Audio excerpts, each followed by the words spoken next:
ನಮಸ್ಕಾರ ಸ್ನೇಹಿತರೆ, ಎಲ್ಲರಿಗೂ ಸ್ಪರ್ಧಾ ಜಯ ಯೂಟ್ಯೂಬ್ ಚಾನಲ್ಗೆ ಸ್ವಾಗತ. ಸ್ನೇಹಿತರೆ, ಈ ಒಂದು ವಿಡಿಯೋದಲ್ಲಿ ಅನುದಾನಿತ ಶಾಲೆಯಲ್ಲಿ ಶಿಕ್ಷಕರ ನೇಮಕಾತಿ ಬಗ್ಗೆ ಸಂಪೂರ್ಣವಾದ ಮಾಹಿತಿಯನ್ನು ತಿಳಿಸಲಾಗುವುದು. ಈ ವಿಡಿಯೋ ನಿಮಗೆ ಇಷ್ಟ ಆಗಿದ್ದರೆ ನಮ್ಮ ಯೂಟ್ಯೂಬ್ ಚಾನಲ್ ಆದಂಥ ಸ್ಪರ್ಧಾ ಜಯ ಯೂಟ್ಯೂಬ್ ಚಾನಲ್ಗೆ ಎಲ್ಲರೂ ಸಬ್ಸ್ಕ್ರೈಬ್ ಮಾಡಿ, ಪಕ್ಕದಲ್ಲಿರುವಂಥ ಬೆಲ್ ಐಕನ್ ಪ್ರೆಸ್ ಮಾಡಿ, ಹಾಗೆ ನಿಮ್ಮ ಎಲ್ಲ ಸ್ನೇಹಿತರಿಗೆ ವಿಡಿಯೋದ ಲಿಂಕ್ ಶೇರ್ ಮಾಡಿ. ಅಂಜುಮನ್ ಹಾಮಿ ಇ ಮುಸ್ಲಿಮಿನ್ ಸಂಸ್ಥೆ, ಭಟ್ಕಳ, ಉತ್ತರ ಕನ್ನಡ ಜಿಲ್ಲೆ.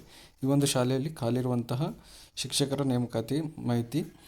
ಇಲ್ಲಿ ಮಾನ್ಯ ಅಪಾರ ಆಯುಕ್ತರು, ಶಾಲಾ ಶಿಕ್ಷಣ ಇಲಾಖೆ, ಧಾರವಾಡ ಇವರ ಆದೇಶದಿಂದ ಉತ್ತರ ಕನ್ನಡ ಜಿಲ್ಲೆಯಲ್ಲಿ ಇವರು ಅಂಜುಮನ್ ಹಾಮಿ ಇಸ್ಲಾಮಿನ್ ಸಂಸ್ಥೆ, ಭಟ್ಕಳ, ಉತ್ತರ ಕನ್ನಡ ಜಿಲ್ಲೆ ವತಿಯಿಂದ ನಡೆಯುತ್ತಿರುವ ಪ್ರೌಢಶಾಲೆಗಳಲ್ಲಿ ಖಾಲಿ ಇರುವ ಸಹಶಿಕ್ಷಕರ ಹುದ್ದೆಗಳ ಭರ್ತಿಗಾಗಿ ಅರ್ಹ ಅಭ್ಯರ್ಥಿಗಳಿಂದ ಅರ್ಜಿಯನ್ನು ಆಹ್ವಾನಿಸಲಾಗಿದೆ ಅಂತ ಕೊಟ್ಟಿದ್ದಾರೆ. ಇಲ್ಲಿ ಮೊದಲನೇದಾಗಿ ಶಾಲೆಯ ಹೆಸರು, ಹುದ್ದೆಗಳ ಸಂಖ್ಯೆ, ಅನುಮತಿ ನೀಡಿದಂಥ ವಿಷಯ, ಶಾಲಾ ಮಾಧ್ಯಮ, ವಿದ್ಯಾರ್ಹತೆ, ಮೀಸಲಾತಿ ವಿವರ, ವೇತನ ಶ್ರೇಣಿ ಕೊಟ್ಟಿದ್ದಾರೆ. ಮೊದಲನೇದಾಗಿ ಇಸ್ಲಾಮಿಯಾ ಆಂಗ್ಲೋ ಉರ್ದು ಪ್ರೌಢಶಾಲೆ, ಭಟ್ಕಳ, ಉತ್ತರ ಕನ್ನಡ ಜಿಲ್ಲೆ. ಇಲ್ಲಿ ಒಂದು ಹುದ್ದೆ ಇದೆ, ಸಹ ಶಿಕ್ಷಕರು, ಉರ್ದು ಭಾಷಾ ಶಿಕ್ಷಕರು. ಇದಕ್ಕೆ BA B.Ed ಆಗಿರಬೇಕು. ಮೀಸಲಾತಿ ಯಾವುದೇ ನಿಯಮಗಳು ಅನ್ವಯಿಸುವುದಿಲ್ಲ. ವೇತನ ಶ್ರೇಣಿ 54,175 ಇದೆ. ಅದೇ ರೀತಿಯಾಗಿ ಸಹ ಶಿಕ್ಷಕರು ವಿಜ್ಞಾನ PCM, ಇದು ಉರ್ದು ಮೀಡಿಯಂ ಶಾಲೆ, ಇದಕ್ಕೂ ಕೂಡ BSc B.Ed ಆಗಿರಬೇಕು. ಅದೇ ರೀತಿಯಾಗಿ ಸಹ ಶಿಕ್ಷಕರು ವಿಜ್ಞಾನ CBZ, ಅದು ಕೂಡ ಉರ್ದು ಮೀಡಿಯಂ CBZ ಆಗಿರಬೇಕು.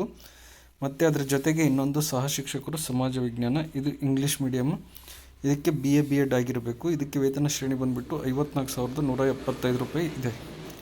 ಅದೇ ಅವ್ರದ್ದೇ ಇನ್ನೊಂದು ಸಂಸ್ಥೆ ಆದಂಥ ಅಂಜುಮನ್ ಬಾಲಕಿಯರ ಪ್ರೌಢಶಾಲೆ, ಬಸ್ತಿ ರೋಡ್, ಭಟ್ಕಳ, ಉತ್ತರ ಕನ್ನಡ ಜಿಲ್ಲೆ. ಇಲ್ಲೂ ಕೂಡ ಸಹ ಶಿಕ್ಷಕರು ಆಂಗ್ಲ ಭಾಷಾ ಶಿಕ್ಷಕರಿದೆ, ಇಂಗ್ಲೀಷ್, ಇದಕ್ಕೆ BA B.Ed ಆಗಿರಬೇಕು. ಮೀಸಲಾತಿ ನಿಯಮಗಳು ಯಾವುದೂ ಅನ್ವಯಿಸೋದಿಲ್ಲ. 54,175ರಿಂದ 99,400ವರೆಗೆ ವೇತನ ಶ್ರೇಣಿ ಇರುತ್ತೆ. ಸೆವೆಂತ್ ಪೇ ಆ್ಯಡ್ ಆಗಿರೋದ್ರಿಂದ ಇಷ್ಟು ವೇತನ ಶ್ರೇಣಿ ಇರುತ್ತೆ. ನಂತರ ಇನ್ನೊಂದು ಸಹ ಶಿಕ್ಷಕರು ವಿಜ್ಞಾನ PCM, ಇಂಗ್ಲೀಷ್ ಮೀಡಿಯಂ, ಇದು CBZ, ಇದಕ್ಕೆ BSc B.Ed ಆಗಿರಬೇಕು. ಅದೇ ರೀತಿಯಾಗಿ ಇನ್ನೊಂದು ಸಹ ಶಿಕ್ಷಕರು ಸಮಾಜ ವಿಜ್ಞಾನ, ಇಂಗ್ಲೀಷ್ ಮಾಧ್ಯಮದಲ್ಲಿ ಬೋಧನೆ ಮಾಡೋರು, ಇದಕ್ಕೆ BA B.Ed ಆಗಿರಬೇಕು. ಮತ್ತು ಇನ್ನೊಂದು ಪೋಸ್ಟ್ ಇದೆ, ಸಹ ಶಿಕ್ಷಕರು ವಿಜ್ಞಾನ CBZ, ಇದು ಕೂಡ ಇಂಗ್ಲೀಷ್ ಮೀಡಿಯಂ ಸ್ಕೂಲು, ಇಂಗ್ಲೀಷ್ ಮಾಧ್ಯಮದಲ್ಲಿ ಬೋಧನೆ ಮಾಡಬೇಕಾಗುತ್ತೆ. ಇನ್ನೊಂದು ಸಹ ಶಿಕ್ಷಕರು ಉರ್ದು ಭಾಷಾ ಶಿಕ್ಷಕರು, ಉರ್ದು ಮೀಡಿಯಂನಲ್ಲಿ ಬೋಧನೆ ಮಾಡಬೇಕಾಗುತ್ತೆ, BA B.Ed ಆಗಿರಬೇಕು.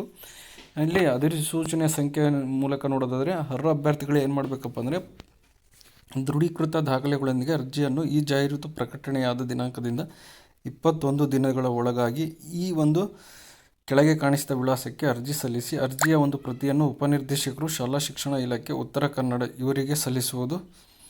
ಅಭ್ಯರ್ಥಿಗಳು ಅರ್ಜಿ ಸಲ್ಲಿಸುವ ಕೊನೆ ದಿನಾಂಕದೊಳಗೆ ಎಲ್ಲ ಮೂಲ ದಾಖಲೆಗಳನ್ನು ಹೊಂದಿರತಕ್ಕದ್ದು. ಅರ್ಜಿಯೊಂದಿಗೆ ಅಭ್ಯರ್ಥಿಗಳು 1,500 ರೂಪಾಯಿ ಮೊತ್ತಗಳು ಬ್ಯಾಂಕ್ DD ಅಥವಾ IPO ಇಂಡಿಯನ್ ಪೋಸ್ಟಲ್ ಆರ್ಡರನ್ನು ಕಾರ್ಯದರ್ಶಿ ಅಂಜುಮನ್ ಹಾಮಿ ಇ ಮುಸ್ಲಿಮಿನ್ ಸಂಸ್ಥೆ, ಭಟ್ಕಳ, ಉತ್ತರ ಕನ್ನಡ ಇವರ ಹೆಸರಿಗೆ ಪಡೆದು DD ಹಣವನ್ನು ಹಿಂದಿರುಗಿಸಲಾಗುವುದಿಲ್ಲ ಅಂತ ಕೊಟ್ಟಿದ್ದಾರೆ. ನಂತರ ಅಪೂರ್ಣ ಮಾಹಿತಿಗಳುಳ್ಳ ಹಾಗೂ ನಿಗದಿತ ದಿನಾಂಕವನ್ನು ಮೀರಿ ಬರುವ ಅರ್ಜಿಗಳನ್ನು ಯಾವ ಹಿಂಬರಹ ನೀಡದೆ ತಿರಸ್ಕರಿಸಲಾಗುವುದು ಹಾಗೂ ಹಿಂದಿರುಗಿಸಲಾಗುವುದಿಲ್ಲ. ಪ್ರತ್ಯೇಕ ಶಾಲೆಗಳ ಪ್ರತ್ಯೇಕ ಹುದ್ದೆಗಳಿಗೆ ಪ್ರತ್ಯೇಕ ಅರ್ಜಿ ಸಲ್ಲಿಸಬೇಕು. ಪ್ರತಿಯೊಂದು ಪೋಸ್ಟ್ಗೂ ಸಪ್ರೇಟ್ ಅರ್ಜಿಯನ್ನು ಸಲ್ಲಿಸಬೇಕಾಗುತ್ತೆ. ಅರ್ಜಿಯ ಮೇಲೆ ಮತ್ತು ಕವರಿನ ಮೇಲೆ ಅರ್ಜಿ ಸಲ್ಲಿಸುವ ಶಾಲೆಯ ಹೆಸರು, ನೀವು ಯಾವ ಸ್ಕೂಲಿಗೆ ಅರ್ಜಿ ಸಲ್ಲಿಸ್ತಿದ್ದೀರಿ ಮತ್ತು ಯಾವ ಪೋಸ್ಟಿಗೆ ಮತ್ತು ಹುದ್ದೆಯ ಹೆಸರು ನಮೂದಿಸತಕ್ಕದ್ದು. ಸಂದರ್ಶನ ದಿನಾಂಕವನ್ನು ನಂತರ ತಿಳಿಸಲಾಗುವುದು ಅಂತ ಕೊಟ್ಟಿದ್ದಾರೆ. ಇದು ನೋಟಿಫಿಕೇಷನ್ ಆಗಿರೋ ಡೇಟ್ ಬಂದುಬಿಟ್ಟು 12/3/2026. ಯಾರೆಲ್ಲ ಅನುದಾನಿತ ಶಾಲೆಗಳಲ್ಲಿ ಶಿಕ್ಷಕರಾಗಲಿಕ್ಕೆ ಬಯಸ್ತಿದ್ರೋ ಅವರಿಗೊಂದು ಇದು ಸುವರ್ಣ ಅವಕಾಶ. ಹಾಗಾಗಿ ಆದಷ್ಟು ಬೇಗನೆ ಎಲ್ಲರೂ ಅರ್ಜಿಯನ್ನು ಸಲ್ಲಿಸಿ. ಮತ್ತು ಹೆಚ್ಚಿನ ಮಾಹಿತಿ ಬೇಕಂದರೆ ಈ ಒಂದು ಶಾಲೆಗೆ ಭೇಟಿ ನೀಡಿ ಹೆಚ್ಚಿನ ಮಾಹಿತಿಯನ್ನು ಪಡ್ಕೋಬಹುದಾಗುತ್ತೆ. ಆದಷ್ಟು ನಿಮ್ಮ ಎಲ್ಲ ಮೂಲ ದಾಖಲೆಗಳೊಂದಿಗೆ ಅರ್ಜಿಯನ್ನು 2 ಪ್ರತಿಗಳಲ್ಲಿ ಶಾಲೆಗೆ ಮತ್ತು ಉಪನಿರ್ದೇಶಕರು ಇವರಿಗೆ ಒಂದು ಅರ್ಜಿಯನ್ನು 2 ಸೆಟ್ಟಲ್ಲಿ ಕಳಿಸ್ಬೇಕಾಗುತ್ತೆ. ಹಾಗಾಗಿ ಯಾರೆಲ್ಲ ಅನುದಾನಿತ ಶಾಲೆಗಳಲ್ಲಿ ಶಿಕ್ಷಕರಾಗಲಿಕ್ಕೆ ಬಯಸ್ತಿದ್ರೋ ಅವರಿಗೆ ಇದು ಒಂದು ಸುವರ್ಣ ಅವಕಾಶ. ಆದಷ್ಟು ಬೇಗನೆ ಅರ್ಜಿಯನ್ನು ಸಲ್ಲಿಸಿ.